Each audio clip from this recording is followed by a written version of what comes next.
Samiin guyyaa irraa misaayilota qofa osoo hin taane tapha dhoksaa fi doolaara biliyoona lakkaa'amu roobseera. Qumaarri dhumaa taphatamuun bu'aan isaas ifatti dhangala'eera. Taatee xiinxaltoota siyaasaa guutummaatti ajaa'ibsiisa keessatti gabaasaaleen dachee faarsirraa dhoohaniiru.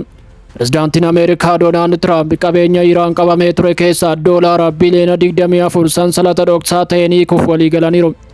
Gooftaan waliigaltee kana kaardii isa dhumaa taphachaa jira. Addunyaan immoo hojiin dippiloomaasii dhumaa mallattaa'uuf yeroo qophaa'u hafuura ishee qabatteetti. Yeroo hooggantoonni Waashingten qalama isaanii mallattoof qopheessaa jiranitti Iraan ergaa lafee namaa laaffisu kallattiin gurra gamtaa warra dhiyaatti erguuf waltajjii addunyaa korteetti. Guyyoonni waliigalteewwan itti caccaban darbaniiru jechuun Ameerikaan dubbii ishee ganuuf yoo yaalte bubbeen badiisaa hamaa ta'e akka ishee mudatu akeekkachiisteetti. Buufataalee dallaa cimaa qaban Teel Aviivii fi Jeruusaalem jalatti lafti caccabaa jirti. Maashinii waraanaa qophaa'u samiin diraamaa siyaasaa hafuura namaa cubuu fi gatii guddaa qabuun noohera. Xiinxala makaaniksii dhokataa waraana kana saaxiluu keessatti waliigaltee wal hubannoo Waashingtenii fi Teheraan gidduutti dhufaa jiru kun warra dhiyaaf injifannoo akka hin taane ifatti beekameera. Qumaarri mo'atamuu Doonaald Tiraampiin taasifame muummicha ministeeraa Beniyaamin Netanyaahuu guutummaatti dukkana keessatti akka qabamu taasiseera. Taphichi teezii inni dhumaa dabaree sodaachisaa ta'een kan dhufe yoo ta'u, Israa'el harki ishee sansalataan hidhamuuf akka jiru hubachaa jirti.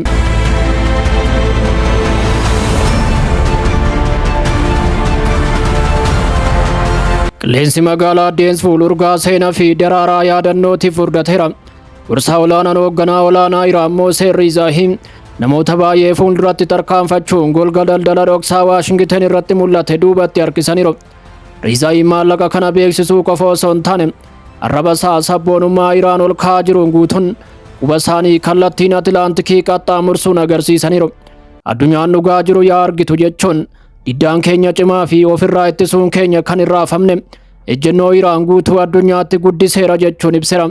Humni waraanaa keenya ol ka'iinsa sodaachisaa ta'een guddateera. Amma Tiraamp dhoksaatti waan hojjete ifatti mirkaneessuu sodaateera jechuun kana jechuun Ameerikaan maallaqa Iraan gadhiisuu qofa osoo hin taane qabxiilee marii Iraan kana dura qopheessite fudhachuuf waliigalteetti. Riizaahiin suuraa dukkanaa fi walaloo siyaasaa Ameerikaa yeroo dhiibu geengoo murtee kennuu Waashingten loobistii Israa'eliin to'atamuun gabaafameera. Humni guddaan Ameerikaa bu'aa qabeessa ta'e gara kolonii Israa'elitti jijjiirame jechuun xiinxaltoonni hedduun qoosuu jalqabaniiru.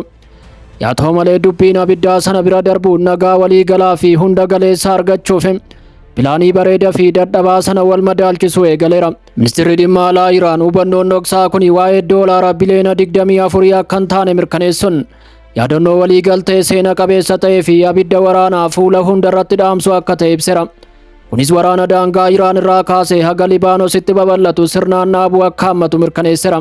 Waliigalteen kun qoqqobbii Iraan irra ture guutummaatti kaasuun balbala sibiilaa akka banu simameera. Gama Teheraaniin qofa osoo hin taane sagalee wal simsiisuu galaana gamaa dhaga'ameera. Qondaalonni olaanoon Ameerikaa miidiyaaleef ibsa kennaniin Ameerikaa waliigaltee waraana xumuruuf qophaa'e kana guyyoota muraasa dhufan keessatti magaalaa guddoo Awurooppaa keessatti mallatteessuuf eegaa jirti jedhaniiru. Maashiniiwwan waraanaa gara kuusatti deebi'uun qalamni waraqaa irratti goguuf qophaa'eera. Yeroofis ta'u misaayilonni dhaabbachuun doolaarri biliyoonaan lakkaa'amu ujummoo baankota idil addunyaa keessa yaa'aa jiru. Diinonni gurguddoon addunyaa sibiilota isaanii lafa kaa'uun nagaa mallatteessuuf qophaa'aa jiru. Kana cinaatti yeroo hooggantoonni Waashingten qalama isaanii mallattoof qopheessaa jiranitti Iraan ergaa lafee namaa laaffisu kallattiin gurra gamtaa warra dhiyaatti erguuf waltajjii addunyaa korteetti. Guyyoonni waliigalteen itti caccaban darbanii jiru jechuun Ameerikaan dubbii ishee ganuuf yoo yaalte bubbeen badiisaa hamaa ta'e akka ishee mudatu akeekkachiisaniiru. Afayaa'iin paarlaamaa Iraan Mohammad Baagaarii qalaabaaf gammachuu dippiloomaasii sadarkaa isaa eeggate bira darbuun waltajjii eegsii irratti dhukaasaa akeekkachiisaa kan hin jijjiiramne kallattiin onnee Waayit Haawus irratti dhukaaseera. Ministeerri dhimma alaa Abbaas Argaachii wal hubannoo waliigaltee bal'aa qopheessuuf pilaanii yeroo xumuranitti qalaabaaf seera guutuu saba Iraan minjaalarra kaa'aniiru.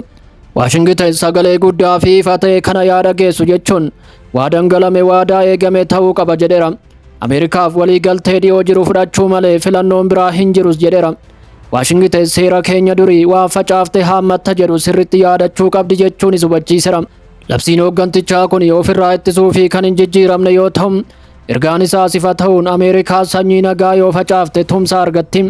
Sanyii gantummaa yoo facaafatte garuu dheekkamsa Si'ool guutuun isa sassaabdi jedheera. Sagaleen mormii paarlaamaa bira darbuun galma yaadannoo Deesfuul irraa boba'aa jira. Ajajaan waajjira muummee Kaatamal Naabiyaa Jeneraal Abdullaahiin harka isaanii gara samiitti ol kaasuun ergaa injifannoo meeshaa ittisa idil addunyaa gadi raase dabarseera. Sagalee injifannoo waliigalaa Iraanii fi injifannoo siqqeen diddaa addunyaa irratti galmeesse yeroo dhiyootti ifataa jechuun ibseera. Jeneraalichi akkas jechuun ajajoonni humna waraanaa Iraan yeroo ammaa kana lola walxaxaa olaantummaa basaasaa guutuu ta'een bulchaa akka jiran labseera. Waraana kana gara ittisa sadaffaatti jijjiiruun tilmaama gamtaa warra dhiyaa fi Israa'el dadhabaa ta'an caccabsuu himeera.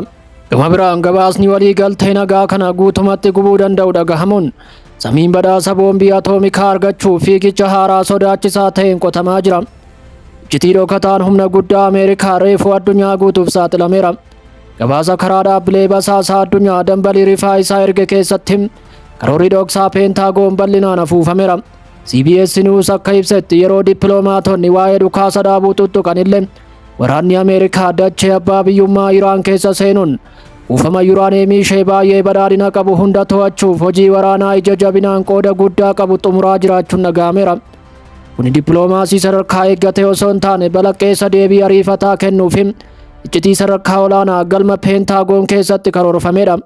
Yaadannoo waliigaltee Islaamabaad guyyoota muraasa keessatti yoo xumurame Ameerikaa sagantaan niikularaa Iraan haal duree tokko malee akka diigamu gaafachaa jirti.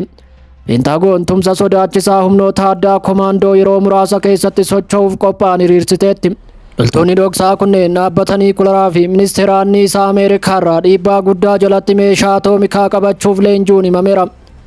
Ajajaan humnoota keemikaalaa, baayoloojii, raayidooloojii fi niikularaa raayyaa ittisa biyyaa USA gaachana teekinooloojii olaanaa qabuun kan socho'u yoo ta'u, wiirtuuwwan riyaaktarootaa gubachaa jiran to'achuuf leenjii gahaa qaba jedhameera.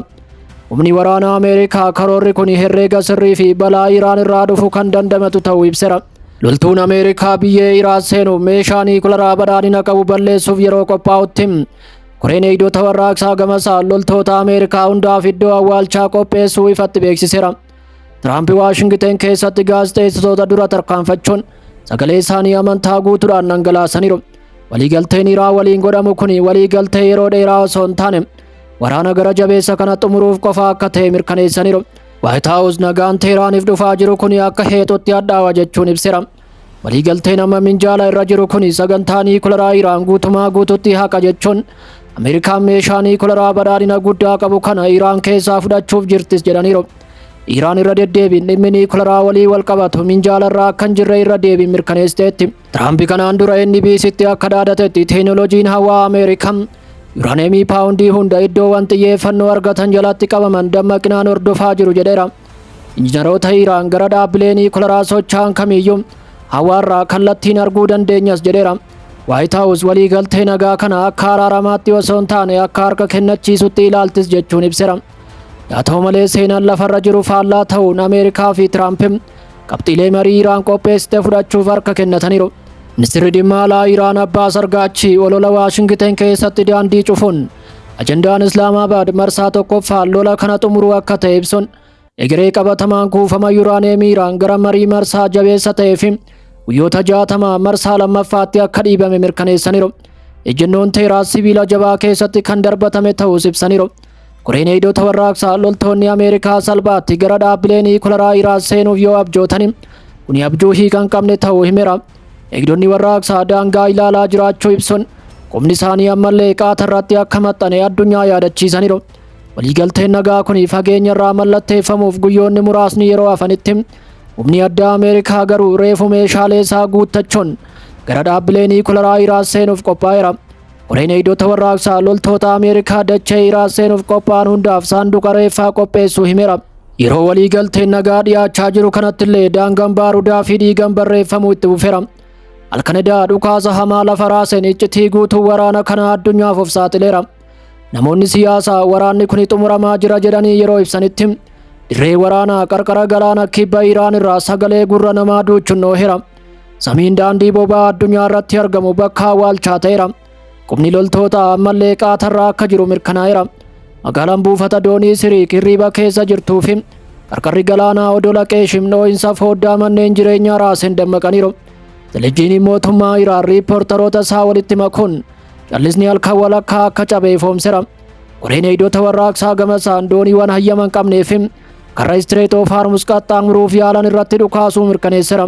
Ergaan ajaja koree eegdota warraaqsarraa dhufe kun kan hin dogoggorre yoo ta'u, waliigalteen nagaa mallattaa'uu baatus bishaan abbaa biyyummaa kun guutummaan harka sibiilaa keenya jalatti cufamee hafa jedheera.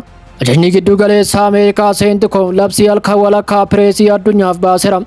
Taphni haleellaa diroonii Iraan akka tasaa qarqara galaanarraa ka'uun dooniiwwan daldalaa Strait of Hormuz keessa deeman adamsaa akka ture beeksiseera. CENTCOM gaachanni humna galaanaa Ameerikaa dukkana kana ibsuu labseera. Humni farra qilleensaa saffisaan deebii kennuun dirooniin Iraan osoo galma isaanii rukutin milkaa'inaan gadi harcaasu himeera. Pentaagoon mormii tokko malee daandii gabaa addunyaa Strait of Hormuz keessa shaashambaa jechaa akka jirus ija jabinaan ifoomseera. CENTCOM dabaluun koriidariin daldala idil addunyaa qaxxaamuraaf banaadha jechuun dhangala'aan tiraafikaa Strait of Hormuz keessa darbu guutumatti gufuu tokko malee itti fufeera jechuun ibseera. Humnoonni USA humna waraanaa guutuu ta'een bilisummaa doonirraa balaa kamiyyuu ittisuu itti fufus jedheera. Halkan edaa walitti bu'iinsi galaanaa hamaa ta'e kun kan noohem sa'aatii ministeerri dhimma alaa Iraan waliigaltee seena qabeessa kanaaf pilaanii guddaa sadarkaa lamatti baasanii turanitti akka ta'es gabaafameera. Abbaas Argaachiin Iraan abbaa biyyummaa ishee guutumatti yoo kabajame malee sanada isa dhumaa kana akka mallatteessine onnee guutuudhaan ibseera. Ministerichi labsii waajjira muummee White Houseitti qorra naqe gadi darbateera. Waliigaltee nagaa mallatteessuuf uggurri humna galaanaa USA qarqara galaanaa keenyarraa dhaabbataadhaan akka kaafamu barbaanna jedheera. Ministerichi addunyaa yaa beektu jechuun ergaa cimaa dabarseera. Egereen Strait of Hormuz gonkumaa akka kanaan duraa hin ta'u jedheera. Karri bishaanii barbaachisaan kun abbaa biyyummaa Iraanii fi Oomaan jalatti hafeera jechuun ibseera. Akkasumas kaffaltii sadarkaa isaa eeggatee fi kaffaltii tajaajila abbaa biyyummaa ni raawwachiifna ni sassaabna jechuun dooniin karra keenya keessa darbu kamiyyuu kaffaltii murtee kaffaluuf dirqama qaba jedheera. Ergaan kunis seeneffama Ameerikaan dhiyeessaa jirturraa adda akka ta'e gabaafameera. Dippiloomaatonni kunneen waliigaltee seena qabeessa doolaara biliyoona 24 mallatteessuuf boorsaa isaanii gara Awurooppaatti geessaniiru. Haa ta'u malee sarara fuulduraa irratti koreen eegdota warraaqsaa waraana isaa cimaa galaana keessatti dhukaaseera. CENTCOM ammoo samii halkan walakkaa abiddaan ibsuu beeksiseera. Kuni kanumaan osoo jiru buufataalee dallaa cimaa qaban Teel Aviivii fi Jeruusaalem jalatti lafti caccabaa jirti. Maashinii waraanaa qophaa'u samiin diraamaa siyaasaa hafuura namaa cufuu fi gatii guddaa qabuun dorrobeera. Xiinxala makaaniksii dhokataa waraana kana saaxiluu keessatti waliigaltee wal hubannoo Waashingitanii fi Teheraan gidduutti dhufaa jiru warra dhiyaaf injifannoo akka hin taane ifa ta'eera. Qumaarri mo'atamuu Doonaald Tiraampiin taasifame kun muummicha ministeeraa Beniyaamin Netanyaahuu guutumatti dukkana keessatti akka qabamu taasiseera. Taphni cheezii inni dhuma dabaree sodaachisaa akka fudhate yoo ta'u, Israa'el harki ishee sansalataan hidhamuuf akka jiru hubachaa jirti. Dhugaa gara jabeessa dhukaasa dhaabuu torban lamaaf Doonaald Tiraamp eebila 8 jalqabe duuba jiru ilaaluuf dirqamneerra. Guyyoota 65 walitti aansuun pireezidaantiin Ameerikaa Doonaald Tiraamp irra deddeebiin miidiyaa hawaasaa irratti ba'uun bu'uuraalee waraanaa Iraan haxaa'uuf doorsisa boombii gadi lakkisaa tureera. Sana booda waliigalteen dippiloomaasii saffisaan argame jechuun sagandii dhumaa irratti boombii darbachuuf ture irra deebiin haqeera. Iccitii marii dhoksaa kana duuba jiru dhaabbata ittisaa Israa'eliif sodaa balaa guddaa qabu ta'eera. Waliigaltichi dhukaasa dhaabuu guyyoota 60 kan dheeressu yoo ta'u, Iraan haga waliigaltee lammaffaarra geessutti seentiriifuujii badhaadhina qabu tokkollee diiguuf hin dirqamtu jedhameera. Kana malees doolaara biliyoona lakkaa'amu akka argattu ifa ta'eera. Dhimma Israa'el yaaddessu keessaa tokko dhukaasni dhaabuun kun ifatti Libaanos kan hammatu ta'uu isaati. Taateen kunis battalumatti harka raayyaa ittisa biyyaa Israa'el kan hidhu yoo ta'u, Hizbollaan osoo hin badin deebi'ee akka of ijaaru kan taasisudha.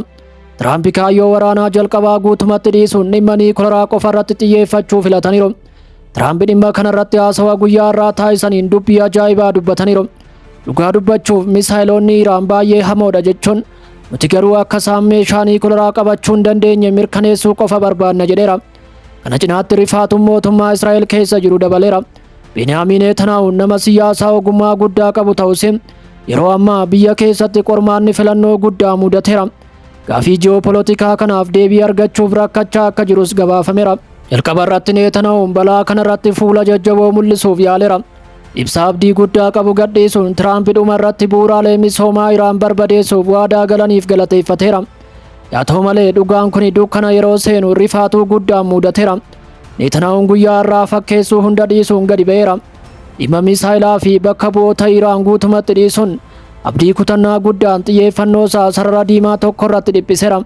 Haganani muummicha ministeeraa Israa'el ta'ee itti fufetti Iraan meeshaa niikuleeraa akka argattu gonkumaa hayyamuu hin barbaadu jedheera. Dhimma tokkicha kanarratti anaa fi Tiraamp gidduutti walii galtee guddaatu jira jechuun ibseera. Netanyahuun dhimma siqqee diddaa Hizbollaa Libaanos, Huutii Yamanii fi sirna mootummaa Iraan buqqisuu guutumatti dhiisuun duubatti deebi'eera. Ministeerri ittisaa Israa'el Kaatis dhugaa jiru guutumatti ifa godhaniiru. Israa'el kana booda Ameerikaan hojii kana akka hojjettu amanuu akka hin dandeenye beeksiseera. Kaatis labsii barbaachisaa ta'e jeneraalota isaa olaanoof kenneera. Israa'el gara fuulduraattis Iraan meeshaa niikuleeraa akka hin arganne gochuuf dandeettii guutuun kan walaba ta'ee fi kophaa keenya socho'uu akka qabnu mirkaneessuu qabdi jechuun IDF tarkaanfii waraanaa walaba ta'eef akka qophaa'u ifatti qajeelfama kenneera. Waa'ee Teheraan dubbachuuf waliigalteen dhufaa jiru kun Iraaniif hojii tarsiimoo muudaa hin qabne ta'eera. Iraan injifannoo ishee isa dhumaa milkaa'inaan mirkaneessiteetti. Baasii diinagdee guddaa doonii addunyaa irratti fe'uun dantaa warra dhiyaa balaadhaaf saaxilteetti. Filannoo murteessaa ta'een Doonaald Tiraamp minjaala marii irratti akka sardaman dirqisiisuu dandeesseetti. Teheraan Hizbollaa badiisarraa baraaruun haala mataa isheetiin Istireet oof Hormuz bulchuuf murteessiteetti. Dippiloomaasii Israa'el guutumatti mo'achuun addunyaa irratti milkoofteetti. Netanyaahuu fi Tiraamp kana dura ji'a lamaan al tokko wal argaa kan turan yoo ta'u, erga duulli kun jalqabee garuu quba isaanii ija wal kaa'aniiru. Kana mannaa biyyoonni akka Paakistaan, Turkii fi biyyoonni galoo galaanaa yeroo ammaa kana egeree imaammata alaa Ameerikaan murteessaa jiru jedhameera. Doonaald Tiraamp fedhii siyaasa isaa eeguuf waraqaawwan kana Awurooppatti mallatteessuuf qophaa'eera. Beniyaamin Netanyahuun adda baafamuun hafeera. Diinonni gurguddoon Israa'el gaachana Ameerikaa fe'amte jalatti humna isaanii deebisanii dhaabuuf socho'aa jiru. Mammaaksi durii waltajjii addunyaa irratti lubbuu qabateera. Waan facaafte haammatta kan jedhu. Israa'el nagaa dirqisiifame kana ni fudhatti moo Netanyahuun haleellaa abdii kutannaa of danda'uun Iraan irratti ni bana kan jedhu gaafii xiinxaltoota addunyaa ta'eera.